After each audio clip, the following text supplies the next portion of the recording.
Hey, you cool cats and kittens. Now we're going to be working on missing sides and angles of quadrilaterals. So what we need to remember is all these properties that we just got done talking about to help us solve these problems. Our first one, we need to find the missing side length in the rectangle. They want us to find this side right here, this x. So what we know about side lengths on rectangles, we come over here, is that opposite sides are congruent. What does congruent mean again? The exact same, and they're parallel. That parallel doesn't help us, but that congruent, the exact same, tells us that this side here is the exact same as that side there. So x would equal 24 centimeters. And again, using the properties of quadrilaterals, because opposite sides are congruent.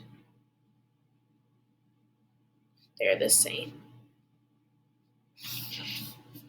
Our next shape,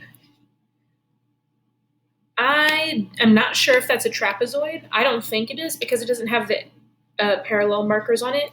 I think that's just a regular quadrilateral. 4 sides, 4 angles.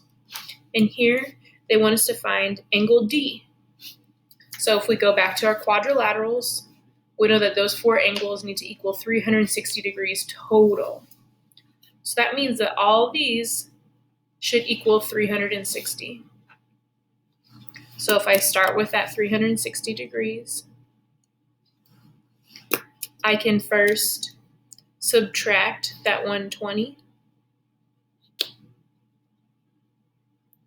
got 240 degrees left.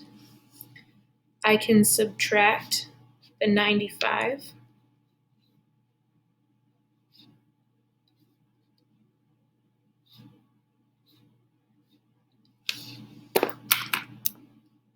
I can subtract the 85.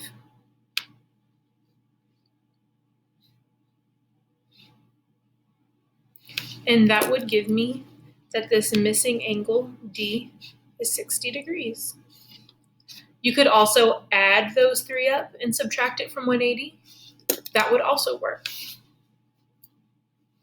This last one gets a little trickier. I really like this one. This question says if the perimeter, remember the perimeter is the outside. The perimeter, the outside of a square is 36. So that means if I have my square, if I add up this side plus this side plus this side plus this side, that x plus x plus x plus x. If I add all 4 of those sides up, it's going to equal 36. We want to know how long are each of those sides. Well, what we can do to solve this problem is we can combine like terms. I have 1, 2, 3, 4 x's that I can combine together to be the same thing as 4 times x to be that 36. Then we can do our river of love, divide both sides by 4, and we see that x is going to be equal to 9. So that means that each one of those side lengths is 9. We know that they all have to be the same because for a square, all side lengths are congruent. They're all the exact same. All sides are congruent. You need to use that chart, use those properties that you know about side lengths, that you know about angles to help you figure out what the missing information is.